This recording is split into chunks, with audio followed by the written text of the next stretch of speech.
Olá pessoal, tudo bem? Então, dando continuidade aí às aulas, dessa vez a gente vai falar um pouquinho sobre hipercalcemia. Eu tirei referência de diversos artigos atualizados, up-to-date, livro de emergências clínicas, e a aula ficou aí bem completa. Então, só pensando aqui com os conceitos básicos, né? O cálcio é um cátion divalente mais abundante encontrado no corpo humano. Ele desempenha vários papéis que são vitais, né, na transmissão neuronal, na atividade em várias atividades enzimáticas, na função miocárdica, também na coagulação. Lembrando um pouquinho o papel da vitamina D, né, da fisiologia, eu vou pincelar só aqui por cima a questão da fisiologia da vitamina D. Né? Então lembrar que a vitamina D ela é o colecalciferol, tá? Ela vai ser sintetizada na pele através da exposição à radiação UV. Ela é sintetizada através de precursores do colesterol, como esse aqui o mais famoso, que é 1,7 dehidrocolesterol. Também pode ser proveniente da alimentação, de leite, peixes, fígado de bacalhau, principalmente, e ovos. Tá? E é possível também adquirir a vitamina D2 através de plantas e cogumelos. Né? Então esses precursores eles vão ser transformados, né, em colecalciferol, e o colecalciferol vai sofrer a primeira hidroxilação no fígado, através da 25-hidroxilase. E em segundo lugar, a 25-HD vai ser transformada nos rins pela 1-alfa-hidroxilase em 1,25 hidroxivitamina D3, que é a vitamina D ativa, tá? Que é o famoso calcitriol. Então essas etapas aqui são bastante importantes de serem recapituladas aí para ter uma compreensão da fisiologia básica. Além disso, também, só relembrando um pouquinho da fisiologia do PTH, né, o paratormônio é o grande maestro aí do cálcio, né, um hormônio procalcemiante, tá, produzido pelas células principais da paratireoide. O valor de referência é importante já ter ele em mente, né, de 10 a 65 picograma por ml. Né, ele vai atuar principalmente de três formas, né, sempre buscando elevar a calcemia. Né, então ele atua nos rins, tá, aumentando a absorção de cálcio no túbulo contorcido distal. E também, detalhe, aumentando a excreção de fosfato. Então é um hormônio fosfatúrico, certo? E, sobretudo, estimulando, ativando a 1-alfa-hidroxilase, portanto, transformando a 25-HD em calcitriol, que vai ter, por sua vez, um efeito super importante na absorção intestinal de cálcio.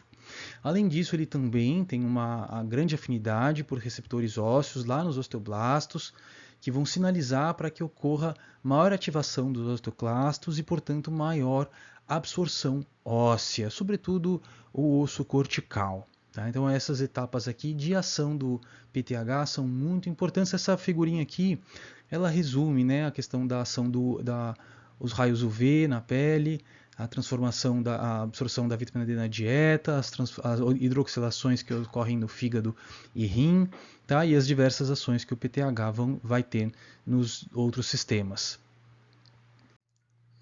E aí, gente, basicamente, quando que eu vou ter hipercalcemia? Né? Basicamente, quando o aporte de cálcio no sangue supera a deposição óssea e supera a excreção renal. Tá? A absorção intestinal por si só, sozinha, é muito raro. Né? Lembrar que essa dinâmica toda aqui é essencial que ocorra, tá? Diversas falhas nessa dinâmica para que então ocorra a hipercalcemia. Né? Um conceito super importante é que 99% do cálcio está presente no esqueleto, né? Fazendo uma função mecânica. Somente 1% vai exercer aquelas funções vitais mais nobres, digamos assim. Tá? E desse 1%, 50% está na forma iônica, que é de fato a forma efetora, 40% ligada à albumina e 10% complexada a citrato e fosfato.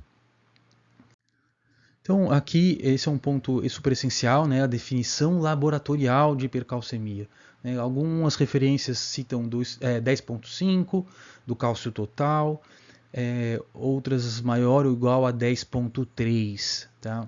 Também podemos utilizar o cálcio iônico, em miligramas por decilitro, com valor de referência maior que 5,3.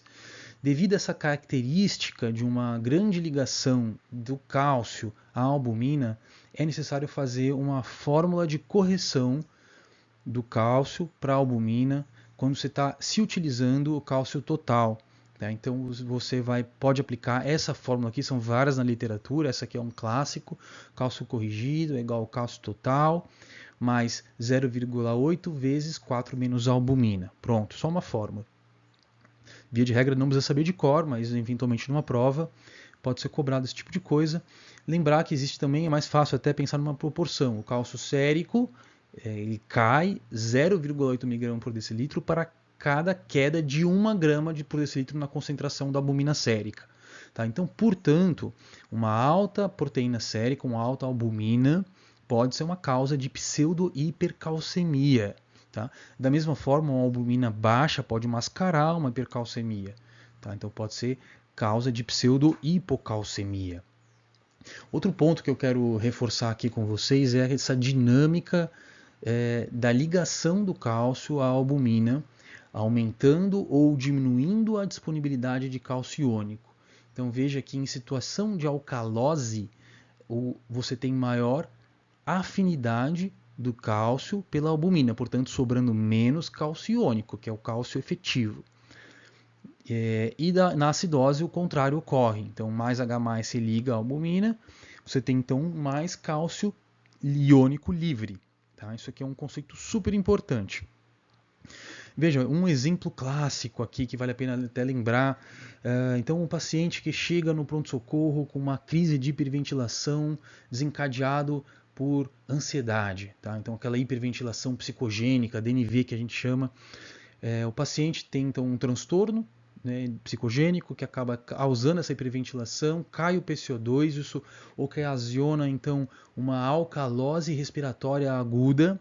Essa alcalose aumenta a afinidade da albumina pelo cálcio, então você tem uma queda do cálcio livre e o paciente tem o quê? Sintomas de hipocalcemia. Tá? Só para ilustrar essa dinâmica toda, como ela é importante, então de repente o paciente pode ter Chevostec, Trousseau, tá? Um Trousseau espontâneo, às vezes mãos em parteiro, né? Um espasmo carpopedal, que o paciente se apresenta dessa forma, referindo parestesias nas pontas dos dedos, parestesias periorais. Isso tudo são sintomas orgânicos, na verdade, decorrentes de um distúrbio psicogênico que levou à hiperventilação e alcalose. Vale lembrar que, assim, então, veja, o cálcio iônico, ele é o padrão ouro, tá? Porque é ele que está fazendo toda essa função metabólica mais refinada. Mas ele tem mais problemas pré-analíticos, tá bom? Então, apesar de ser o padrão ouro, você precisa ter mais cuidado na coleta e ele é mais caro também, tá? O valor dele é mais alto do que o cálcio total. Então, alguns cuidados, então ele precisa ser coletado e levado rapidamente para análise, em no máximo 30 minutos, de preferência a vácuo e sem garrotear, tá bom? Porque isso tudo pode alterar o seu resultado, assim como os distúrbios ácido-básicos também podem ocasionar alteração. Falando agora um pouquinho sobre as etiologias. Então, eu já trago aqui para vocês, né, os dois estereótipos. Veja, hiperparatiroidismo primário e malignidade juntos ocasionam aí 90% de todas as causas. Então, o feijão com arroz, o dia a dia é ou hiperpara ou malignidade. Tá? E aí, qual que é o estereótipo? Né? O primeiro do hiperparatiroidismo é o quê? Uma senhora já mais idosa, né, que tem uma vida normal, que está tudo certo com ela, está tranquila, tá assintomática e, em geral, tem um hiperparatiroidismo causado por uma hiperplasia de uma única das glândulas da paratireoide. Tá? Então, esse aqui é o clássico. E o outro estereótipo é o paciente com malignidade, né? O paciente que está internado com múltiplos sintomas, seja sintomas da hipercalcemia, mas principalmente muitas vezes já com sintomas evidentes da neoplasia de base. Tá? O mais comum é próstata e mama. Então esse paciente aqui é extremamente sintomático, já sarcopênico, com problemas graves, tá bom? E aí, só passando aqui rapidamente sobre as etiologias, né? As etiologias PTH dependentes, né? Mais comum, hiperparatiroidismo primário, um grande clássico, né? Pode estar associado à neoplasia endócrina múltipla. A gente tem um diferencial refinado que é a hipercalcemia hipocalciúrica familiar. O hiperpara terciário, clássico do DRC, e ingestão de lítio também pode causar. Já as etiologias PTH independente, lembrar da hipercalcemia da malignidade, muitas vezes tumores sólidos, produzindo PTH-RP, que é um PTH anômalo, produzido pela célula tumoral. Tá? Um aumento de calcitriol, que também pode acontecer por hiperativação da 1-alfa-hidroxilase extra-renal. Uma situação clássica que leva a essa situação são os linfomas. Tá? Metástases ósseas também, metástases osteolíticas, né, por destruição e liberação de citocinas locais, como no mieloma múltiplo. E a intoxicação por vitamina D também, então uma causa de hipercalcemia, PTH independente. Né? Então os distúrbios granulomatosos, na verdade, eles entram aqui junto com a elevação do calcitriol.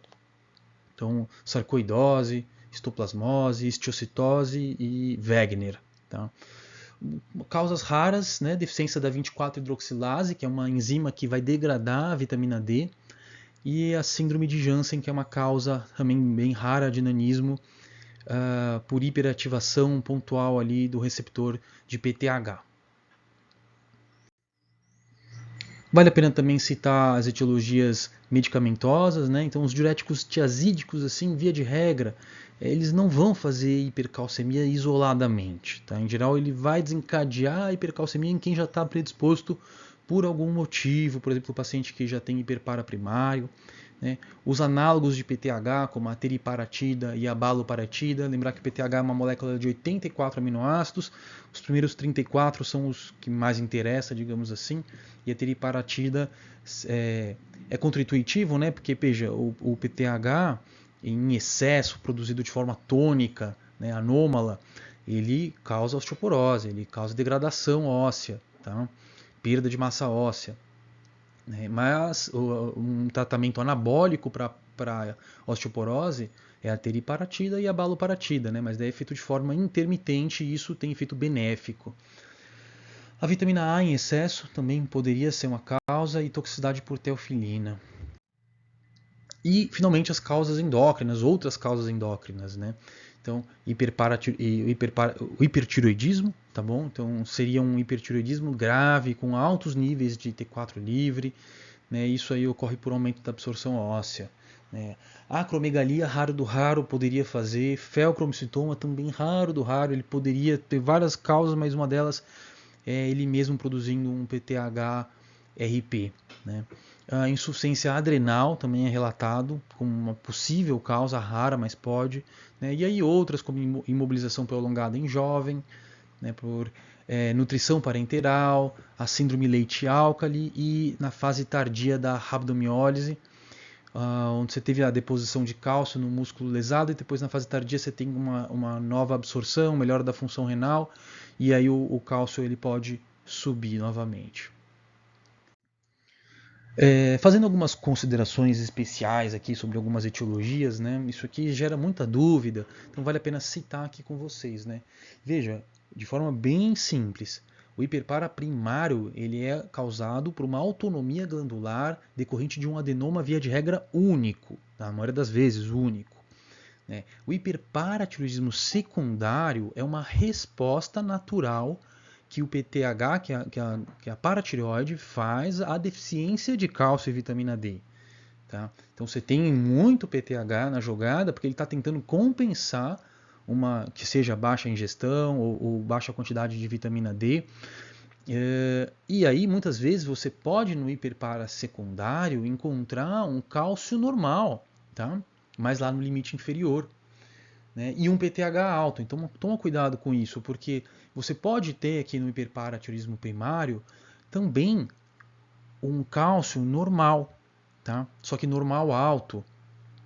E um PTH lá um pouquinho acima, ou também às vezes normal alto.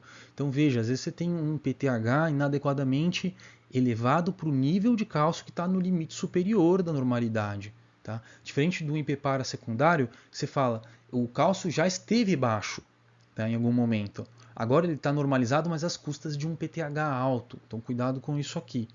Né? E finalmente o hiperparatireoidismo terciário, onde você desenvolveu uma hiperplasia glandular devido a um estímulo crônico. Tá? Então o paciente com doença renal crônica, né, que é o clássico do hiperparaterciário, ele já não tem uma função renal adequada, portanto tem disfunção tubular, a 1-alfa-hidroxilase não está fazendo o seu papel, ele é um paciente calciopênico, ele produz pouca calcitriol, tá? Portanto, sofreu durante muito tempo com um cálcio baixo e uma paratireoide hiperestimulada.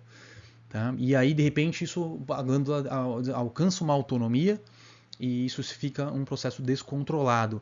Então veja essa figura aqui para que fique claro o que está acontecendo também. No hiperpara primário, que o PTH ficou alto, sozinho, tá? Sozinho. E isso elevou a um cálcio alto. Aqui ele coloca só a flechinha, mas poderia ser normal? Poderia, tá? O PTH poderia ser normal alto? Poderia também, tá? Então são sutilezas. E o fosfato baixo, mas isso aqui é o feijão com arroz que eu quero que você saiba. E o fosfato baixo, porque ele é um hormônio fosfatúrico.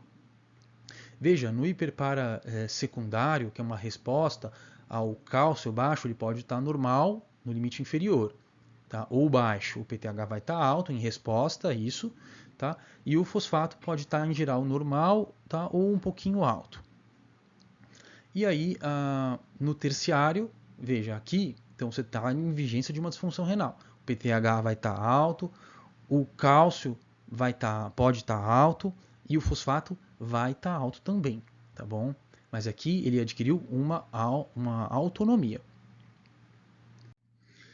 Essa figura aqui, ela complementa muito isso que eu estava falando, né? Uma figura muito bonita que eu encontrei nesse site aqui, que tem vários conteúdos super interessantes, se quiser ler com calma, né? Então, veja, aqui está o valor de normalidade do cálcio, tá? Então, aqui na abscissa a gente tem o valor do cálcio total e aqui na ordenada, então os valores de PTH, né? Então aqui o PTH é entre 10 e 65, tá? Normalidade, aqui entre 8.6 até 10.2, assim, depende do laboratório, tá? O valor de normalidade. E aí, veja, onde se encaixa o hiperpara? Via de regra, o PTH, hiperpara primário, o PTH vai estar alto, tá? E o cálcio vai estar alto também, né? Mas na grande maioria ele está pouco alto. Então, por isso aquele estereótipo, né, do paciente é assim, muitas vezes assintomático, tá? Um cálcio em geral por volta de 11, tá? Diferente da hipercalcemia da malignidade. Veja como o PTH ele é excelente para diferenciar um do outro. Aqui a gente tem, via de regra, um PTH menor que 20. Esse é um ponto de corte clássico na literatura, né? Com o cálcio alto. E às vezes muito alto, né? Lá por volta de 13, tá bom? Então esses são os estereótipos. E aí, veja só, a deficiência de vitamina D, tá? Má absorção. Aqui está o bypass gástrico, mas poderia ser qualquer causa de má absorção. Doença inflamatória intestinal, intestino curto, tá? E aqui tá então as deficiências. Veja, o PTH vai estar alto também na má absorção, né? Só que o cálcio vai estar baixo, né? Baixo ou normal. Então esse gráfico é muito bonito. E aqui, ó, a disfunção no hiperparaterciário, né? Na disfunção renal, o cálcio vai estar baixo, PTH muito alto. E ele coloca ainda de quebra aqui pra gente o hipoparatireoidismo, né? Que é outro assunto, não causa hipercalcemia, lógico. Fazendo ainda mais algumas considerações especiais, tem esse diagnóstico, eu vou só falar rapidamente, né, da hipercalcemia hipocalciúrica familiar. Tá? Então ocorre uma mutação com perda de função do sensor de cálcio, né? Tanto nas células da paratireoide como também nas células renais. Né? E aí, basicamente é necessário maior concentração de cálcio, cálcio superior, tá? Para que ocorra então a inibição da liberação de PTH. Isso é uma simplificação. Então você tem uma alteração do set point. Então é um paciente que tem uma hipercalcemia leve, assintomática, e no diagnóstico você vai ter uma fração de excreção de cálcio baixa, menor que 1%. Tá? Ele é hipocalciúrico. Tá? O magnésio ele pode vir normal ou alto também. Tá bom? E tem espectros dessa doença. O PTH pode estar normal ou um pouquinho aumentado. Tá bom? Então, O que é importante saber? Como diferencial, tá? Então você vai ver que isso aí é uma situação autossômica dominante de alta penetrância. Então são várias pessoas na família, tá bom? E aquela hipercalcemia super leve, indolente, tá bom? E aí, esse é importante saber porque não tem necessidade de tratamento e a cirurgia não deve ser realizada porque ela não corrige o problema, tá? Então isso é super importante que você saiba que existe esse diferencial para ficar atento.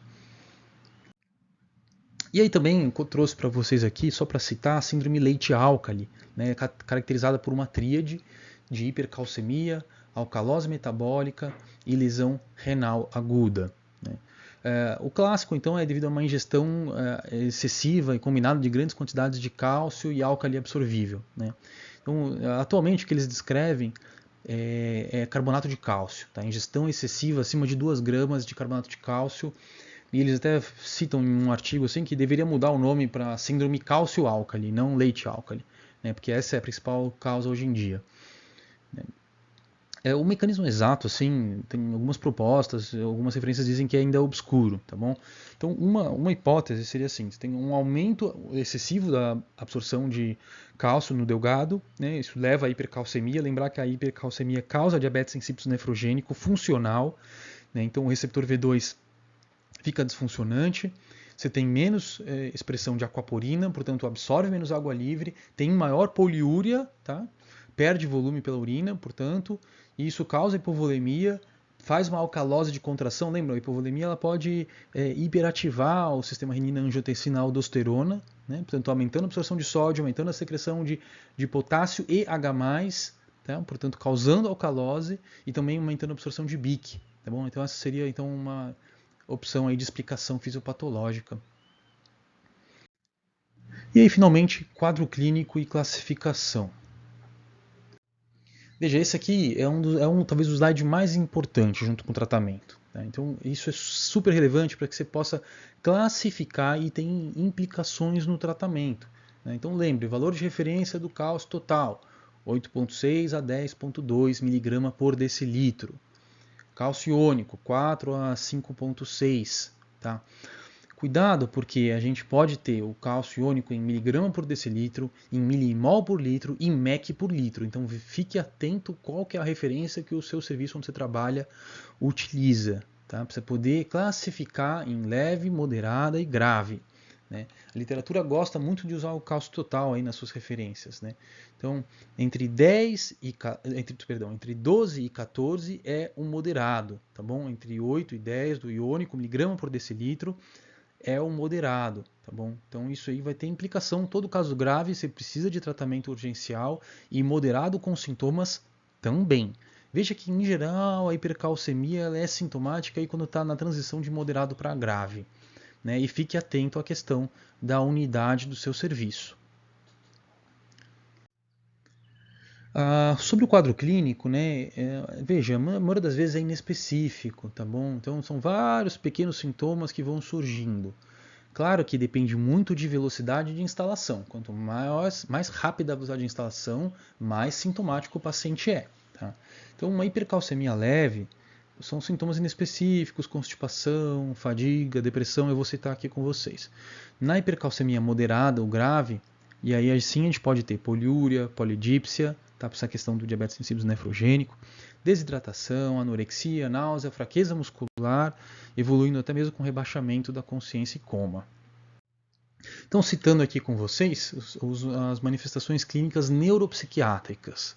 Né? Pode começar com dificuldade de concentração, um quadro inespecífico de ansiedade, depressão. Posteriormente, ele evolui até mesmo para psicose orgânica, tá? Fraqueza, sobretudo se o fosfato está baixo, tá bom? Letargia, rebaixamento e coma nesses casos onde o cálcio é gravemente elevado. Sintomas de TGI também, muitas vezes inespecíficos, né? A musculatura lisa do TGI ela sofre, então faz constipação, náusea, tá? Anorexia. Posteriormente pode evoluir até mesmo para pancreatite, tá bom? Por ativação das enzimas pancreáticas devido à hipercalcemia, ativa pepsinogênio e pepsina, né? Úlcera péptica também é raro, mas ela é relatado na literatura, tá? Por aumento de gastrina. Lesão renal, né, de diversas formas, essa lesão renal pode acontecer. Então, lembrar dessa questão do diabetes insípido nefrogênico por uma resistência ao ADH, ocasionando ali menor expressão da aquaporina tipo 2, portanto, levando a poliúria, levando a desidratação, tá? E isso gera um ciclo vicioso, porque quanto mais poliúria, mais desidratado, mais alto o cálcio fica. E aí entra num ciclo vicioso e o paciente pode evoluir muito mal, né? Pode a hipercalcemia crônica levar à litíase, tá? Algumas disfunções tubulares, como na acidose tubular renal distal do tipo 1.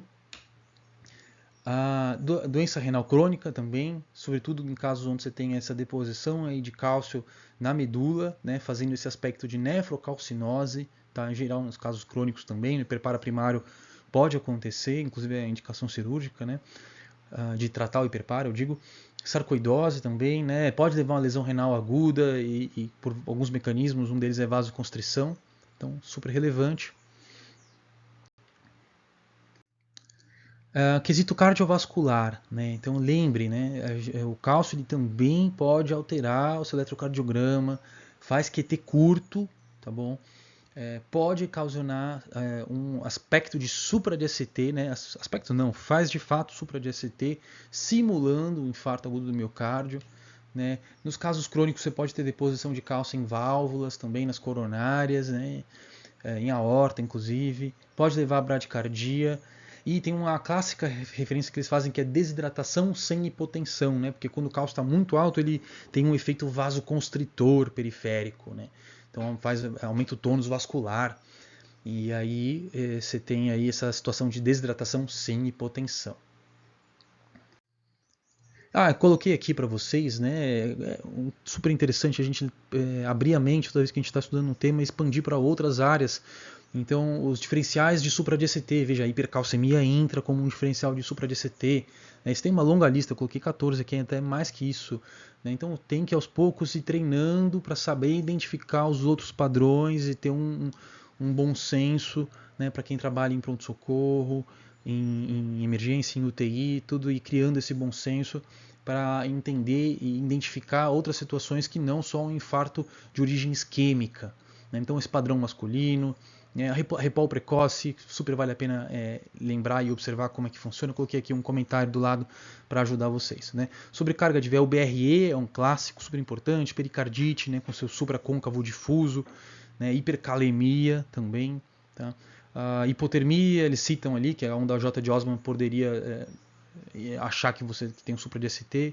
Brugada, tá bom? Tanto o padrão de Brugada como a síndrome de Brugada, fazendo aquele padrão de RSR', né, do tipo BRD, sobretudo em V1 e V2.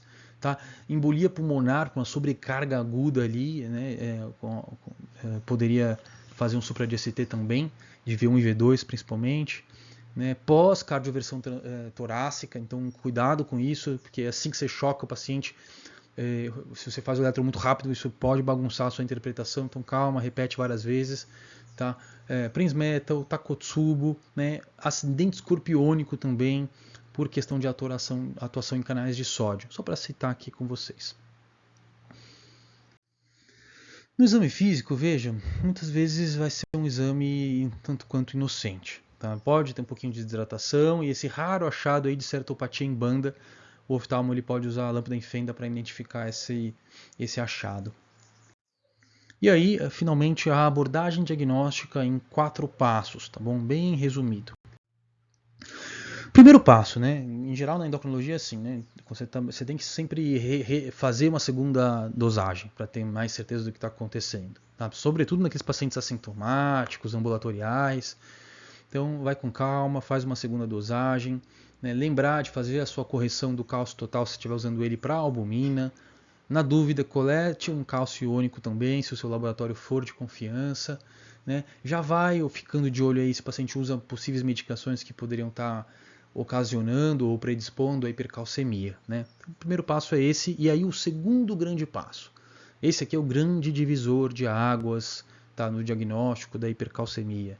É solicitar o PTH. Tá bom? Então ele vai te dividir nos dois grandes braços do PTH dependente e PTH independente. Tá bom? Reforço para vocês aqui o valor de referência de 10 a 65 com aquele 20 como valor aí de corte para dizer se é PTH independente ou PTH dependente.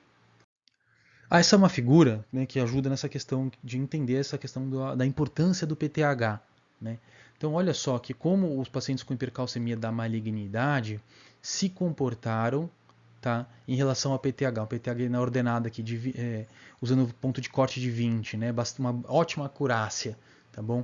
Da mesma forma, os pacientes com hiperpara primário, ó, todos eles lá com o PTH normal alto, tá? Lá no limite superior ou muito alto, tá bom? E aqui a curva de normalidade.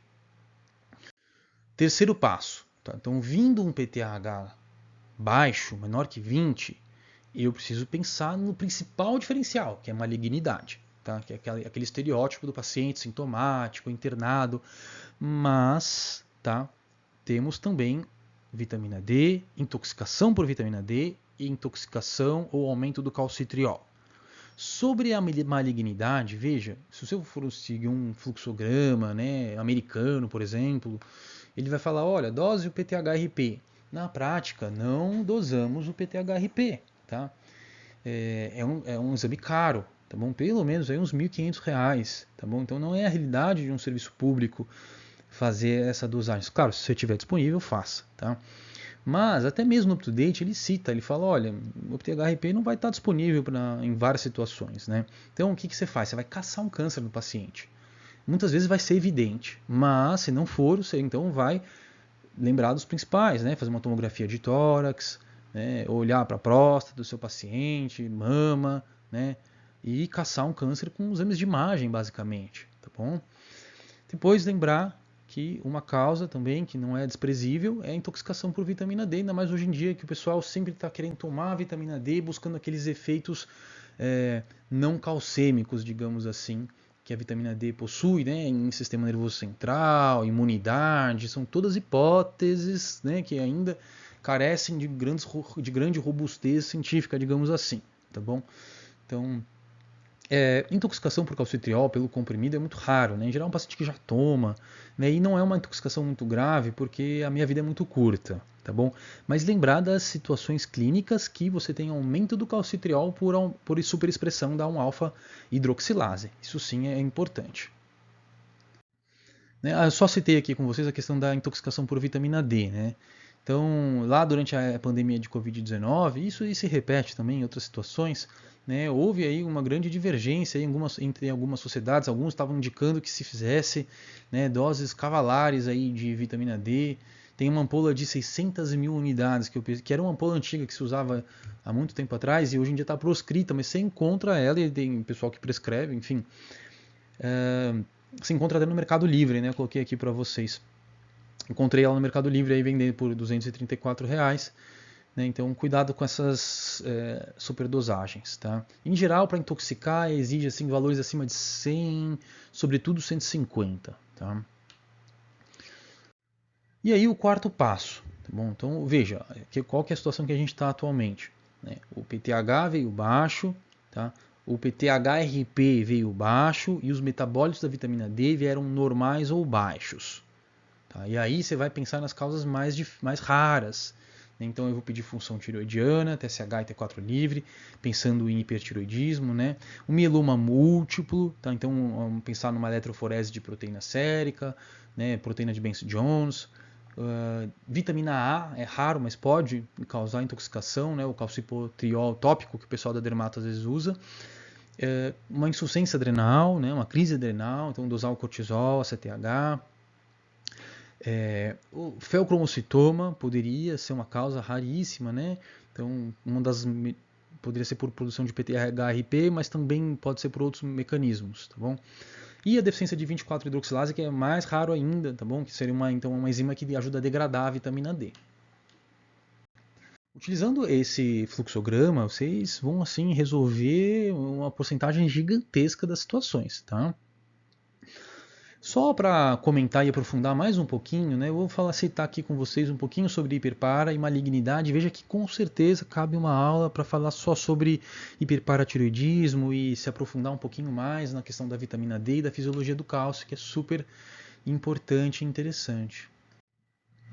Lembra, então, o hiperparaprimário, né, é uma autonomia glandular. Então, é definida pelo excesso de PTH, que vai estar lá ou muito alto, ou no limite superior da normalidade, né, com um cálcio acima do valor de referência também. Né? E aquele contexto geral, estereótipo, né, de uma hipercalcemia incidental, feita aí, encontrada por acaso nos exames laboratoriais de rotina, né, muitas vezes assintomático. Né? A maior parte vai ser por um adenoma único, né, mas poderia ser adenomas múltiplos. Tá? Hiperplasia das 4 glândulas, né? E me refiro aqui a uma probabilidade de ser neoplasia endócrina múltipla, tá? E raro do raro o carcinoma de paratireoide. Né? Lembrar que aqui a fração de excreção de cálcio, que é dada por esta fórmula aqui, ela vai ser alta, tá bom? Maior que 1%. Quadro radiológico, né, interessante lembrar dele também, você tem então uma reabsorção óssea, né, o PTH ele tem maior afinidade pelo osso cortical, então você tem aqui uma absorção aqui subperiosteal das falanges, tá, com essa lesão em sacabocado. Você tem aqui também, olha, esse aspecto das vértebras da coluna em codfish, tá bom, que é esse aspecto bicôncavo aqui.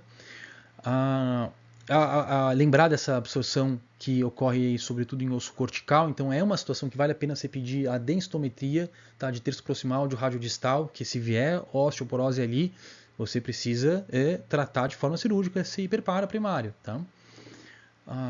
O tumor marrom, que assusta muito, tá bom? Mas é um tumor benigno, na verdade, mas ele pode ser deformante e fazer um aspecto assim, muito grosseiro, às vezes na perda de elemento dentário, várias coisas podem acontecer, às vezes pode pegar vários sítios, mas fácil também, né?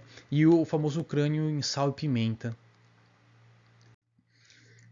Lembrar das indicações cirúrgicas do hiperpara primário, isso é clássico de prova, né? Então, um paciente que está sintomático devido à hipercalcemia, né? Um paciente jovem, né? Aquele que tem um cálcio total acima de 1 mg por decilitro do limite superior da normalidade, né? Problemas renais decorrentes da hipercalcemia, então está já com nefrolitíase, nefrocalcinose, uma hipercalciúria excessiva acima de 400 com fatores de risco para nefrolitíase. Aquele paciente que já perdeu função renal, com clearance menor que 60, né? Aqueles que têm, você vai buscar ativamente osteoporose nesse paciente, né? Então se tiver índice de um T-score menor que menos 2,5 ou baixa massa óssea, que é um Z-score menor que 2, tá? Ou se já teve fratura por fragilidade, tá bom? São casos de indicação cirúrgica clássica do hiperpara primário.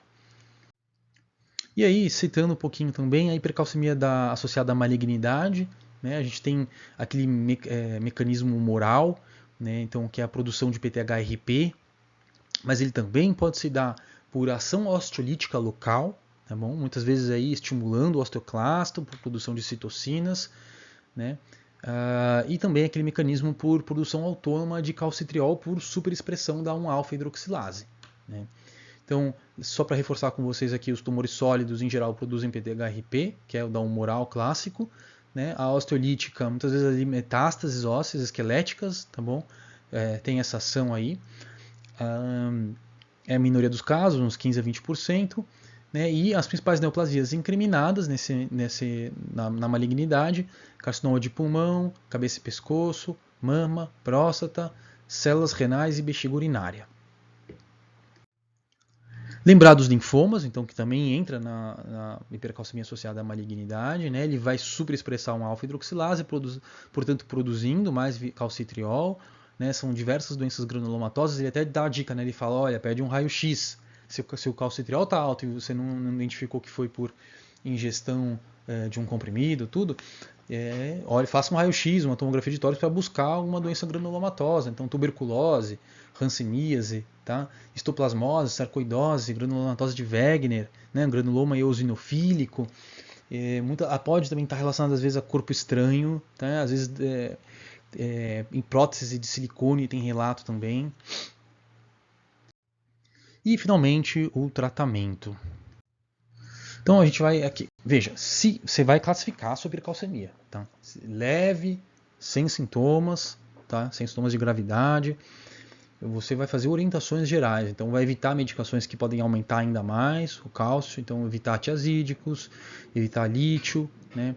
Cuidado para o paciente não desidratar e entrar naquele ciclo de depressão de volume, então tem que ter uma ingestão mínima de 8 copos de água por dia, tá? Evitar repouso prolongado, uma recomendação meio de livro, né? Mas, e claro, não pode ter uma dieta excessivamente rica em cálcio, né? Então até 800, 1000 miligramas, tudo bem, mais que isso não se deve fazer.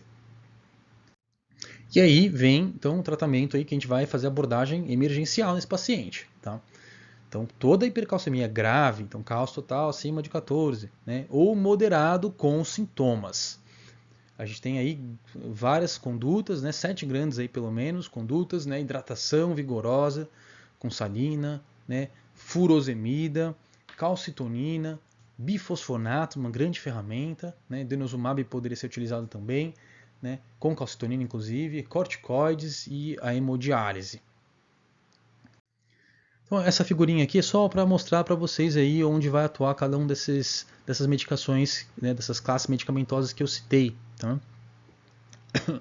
Então, veja, eu posso aumentar a excreção renal de cálcio hidratando o paciente, dando furosemida, né? A calcitonina vai reduzir a reabsorção óssea, os bisfosfonatos também atuam nesse mecanismo de reabsorção óssea, assim como o denosumab.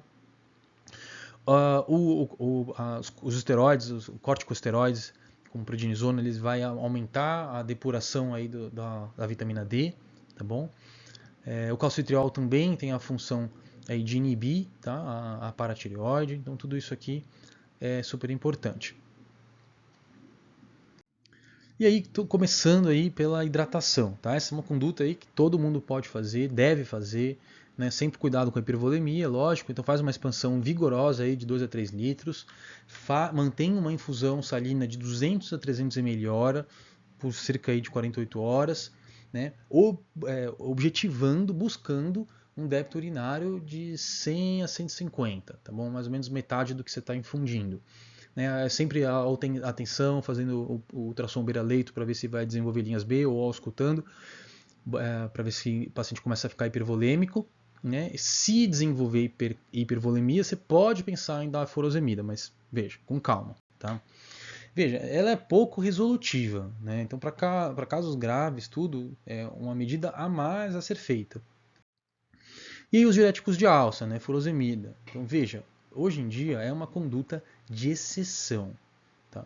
Pode fazer? Até pode. Para paciente que você hidratou, ele tem insuficiência cardíaca, tem DRC, ficou mais predisposto a fazer hipervolemia, e aí você precisa controlar a hipervolemia e pode fazer furosemida. Tá bom? Então é uma medida de exceção. Até coloquei aqui para vocês, vejam, um artigo lá de 1970 que falava sobre a questão da realização da furosemida com altos volumes para controlar a hipercalcemia. Então ele falava, olha só, 80 a 100 mg de furo de 1 a 2 horas com 10 litros de soro por dia. Então era um show de horrores de distúrbio eletrolítico e de complicações que você tinha que ficar super em cima do paciente. Isso justificava na época porque não tinha muitas terapias, né? Hoje em dia a gente tem a grande estrela que é o bifosfonato.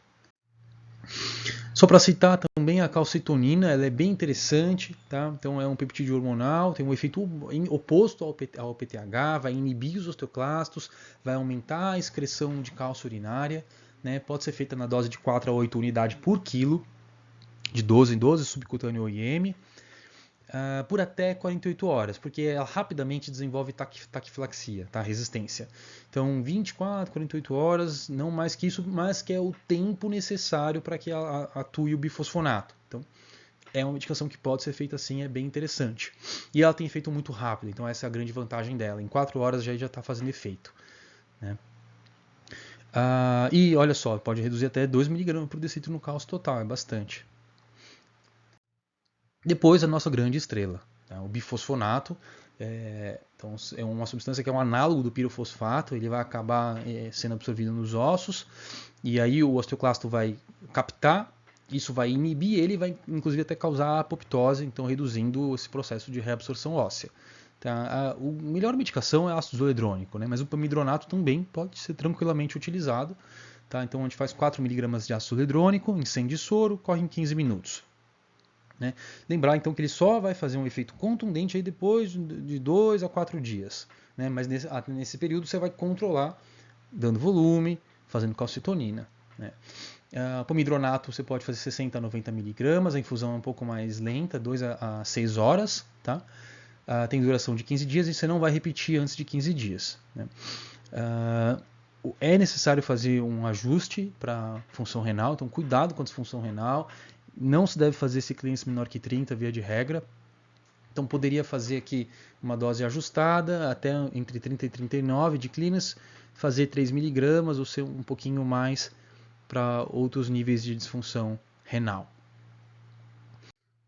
E aí, outra medicação muito eficaz, né, só que bem mais cara, é o Prolia, é o denosumab, é um anticorpo monoclonal, anti-RANKL, o RANK ligante, tá, que é aquela substância que é produzida pelo osteoblasto para ativar o osteoclasto. Né? Então eu dou um anticorpo monoclonal contra esse ligante aí. Então veja, ele é muito potente, ele pode até mesmo causar hipocalcemia iatrogênica, tá? De tão potente que é, sobretudo nos casos que tem disfunção renal. Então, algumas literatura ele já fala, ó, 60 mg a cada 4 semanas, 120 pode ser muito. Se tiver disfunção renal, ele acha que doses tão baixas quanto 0,3 mg por quilo por semana são mais seguras, tá? Corticoterapia. Então, isso pode ser útil sim, né? Então, em alguns casos de malignidade, nas doenças, nas neoplasias hematológicas, né? Mieloma, leucemia, linfoma de Hodgkin, né? Nas intoxicações por vitamina D também. Então, isso pode ser útil porque vai acabar aumentando a metabolização lá da vitamina D por a maior ativação da 24-hidroxilase que eu comentei com vocês no começo, e também tem um efeito calciúrico, assim, digamos, tá? Então é super interessante, ele vai inibir também a uma alfa-hidroxilase, tá? Então, e que é o principal mecanismo aí das leucemias e do linfoma. Né? A sugestão de dose pode ser feito PRED, pode ser feito hidro, desculpa, PRED 40 a 100 mg dia, tá? E a hidrocortisona, uma referência que eu encontrei, ele cita para fazer 100 mg de 8 em 8 por 3 a 4 dias, depois 10 a 20 mg dia de PRED por mais 7 dias. O Sinacal 7, né, é uma exceção, mas dá para usar em algumas situações, no hiperpara terciário, tá? É um calcimimético, ele vai atuar lá no receptor, né, enganando o receptor, digamos assim, como se tivesse mais cálcio, então ele vai acabar produzindo menos PTH. Né? E também poderia ser utilizado no raríssimo carcinoma de paratireoide, que está refratário aí às outras medidas. E essa ferramenta aqui não subestimem, tá? Então, se você está num serviço que não tem bifosfonato, está diante de uma hipercalcemia grave sintomática, se você não conseguir a compra, a solicitação de compra rápido, considere fazer hemodiálise, tá bom? Então, ele cita aqui o cálcio maior que 18, mas poderia ser feito também, claro, na ausência das outras terapias, poderia ser feito em cálcios mais baixos, tá?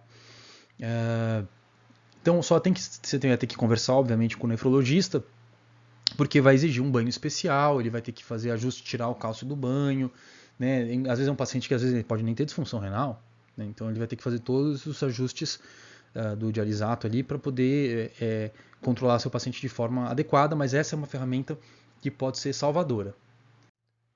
E é isso, gente. Espero que tenha ajudado. Qualquer dúvida, estou disponível. Forte abraço.